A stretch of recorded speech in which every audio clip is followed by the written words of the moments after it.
Olá! Quando a vida aperta e os problemas aparecem, para onde a gente corre? Para muita gente, a resposta está na oração. Só que orar não é uma coisa só, um modelo único. Hoje, a gente vai mergulhar em diferentes jeitos de orar, encarando cada um como se fosse um kit de ferramentas espiritual, sabe? Cada um com o seu próprio jeito de diagnosticar e resolver os problemas da vida. Pois é, todo mundo enfrenta algum tipo de batalha, seja emocional, financeira, de saúde. E nessa busca por uma saída, é muito comum que o caminho nos leve para o campo espiritual, onde os problemas são vistos como parte de uma história maior, não só como um acaso.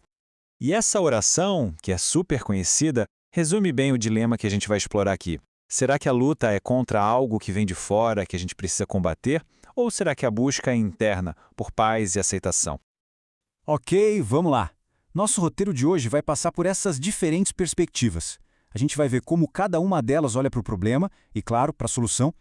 Na hora da dificuldade, ter uma estrutura, um mapa, pode ser uma coisa muito poderosa. Dá um jeito de entender o que está acontecendo e, mais importante, um plano de ação. E é exatamente isso que diferentes tradições de fé oferecem.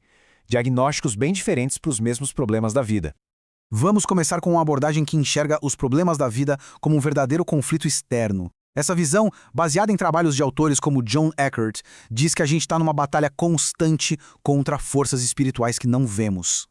Nesse caso, o diagnóstico pode ser o que a fonte chama de malefícios, ou maldições. E o interessante é como os sintomas são descritos. Não é nada vago, não. São problemas bem concretos, como doenças que não saram, dificuldade financeira que não passa, problemas no casamento. Tá, mas como essa influência negativa entraria na vida de alguém? Segundo essa linha de pensamento, existem portas de entrada. Coisas como um trauma que nunca foi resolvido, pecados ou até o que a fonte chama de laços de alma profanos. Tudo isso poderia criar uma brecha.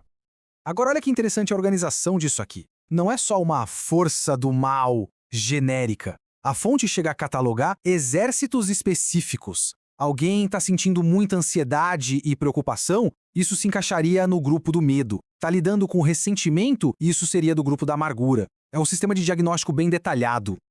E essa pergunta muda tudo. Ela vira a chave. E se a batalha não for lá fora contra alguma entidade, mas aqui dentro?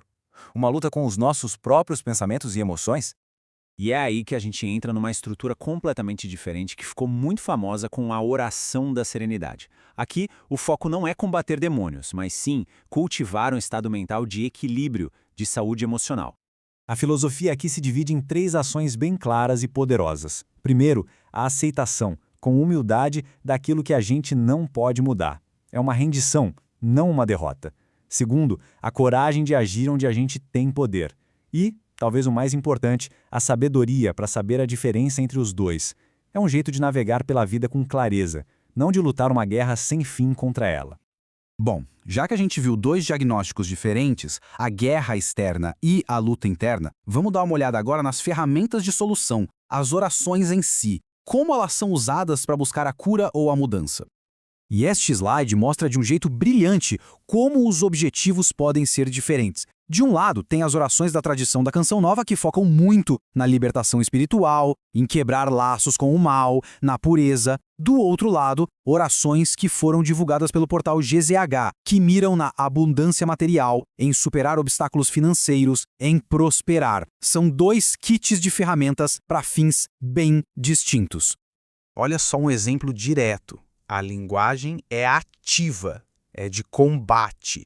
É quase uma declaração de guerra espiritual. A pessoa que está orando está ativamente rejeitando, repreendendo, renegando essas forças. E isso se alinha totalmente com aquela primeira estrutura que a gente viu, da batalha externa. Em contraste total, o tom aqui é outro. O pedido de prosperidade vem junto com um pedido de virtudes internas, alegria, sensatez, equilíbrio. A abundância aqui não é só sobre dinheiro, é um estado de ser completo. Mas e se tiver uma outra lente para olhar para tudo isso? As próprias fontes que a gente analisou trazem uma perspectiva que junta fé e psicologia. Vamos dar uma olhada nisso. Esse quadro compara bem as 2 abordagens. Pensa no luto não resolvido.